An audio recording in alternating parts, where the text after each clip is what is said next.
अब हम अच्छे दोस्त बन गए हैं तो क्या तुम्हें नीली आंखों वाला कह सकती हूँ? मुझे लोगों को प्यार से बुलाना अच्छा लगता है, जैसे अफसुन को इफ्तुश कहती हूँ। नहीं, बिल्कुल भी नहीं। पीठ पीछे कहती हूँ। मैं डर गई थी कि कहीं कल वाली बात तो नहीं पता लग गई इन लोगों को। कौन सी बात? वही कल रात वाली बात। और क्या? क्या बात? क्या हुआ था कल रात को?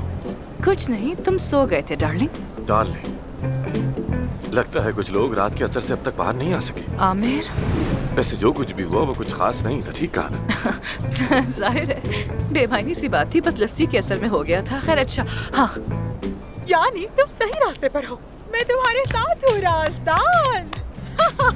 काश कि तुम भी एक सर्जन होती, तो फिर हम दोनों साथ मिलकर ऑपरेशन करते और एक अनबीटेबल कपल होते। यार, अभी तो हमें दूसरे को बर्दाश्त नहीं कर पाते, तो सोचो कि ओटी के अंदर एक दूसरे को कैसे बर्दाश्त करते। अल्लाह बचाए। एनीवे, मुझे बहुत काम है, सी यू लेटर। सुना है कोई बादलों पर जाना चाहता था,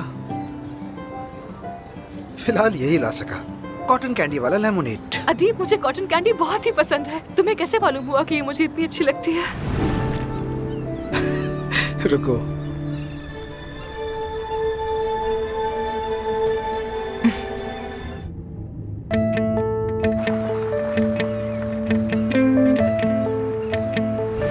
अफसुन कहाँ जा रही हो? जहन्नुम में जा रही हूँ, आओगी मेरे साथ?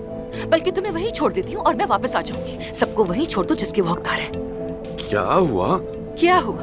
क्या हुआ ये पूछ रहे हो? तुम्हें क्या लगता है? हुआ क्या है? क्या गलतफहमी हो गई? कुछ तो बताओ तो मुझे। गलतफहमी हो गई है? तुम झूठे हो, तुम बहुत बड़े झूठे हो। परवीन साहिबा का उस हॉस्पिटल में ऑपरेशन तुमने ही किया था ना?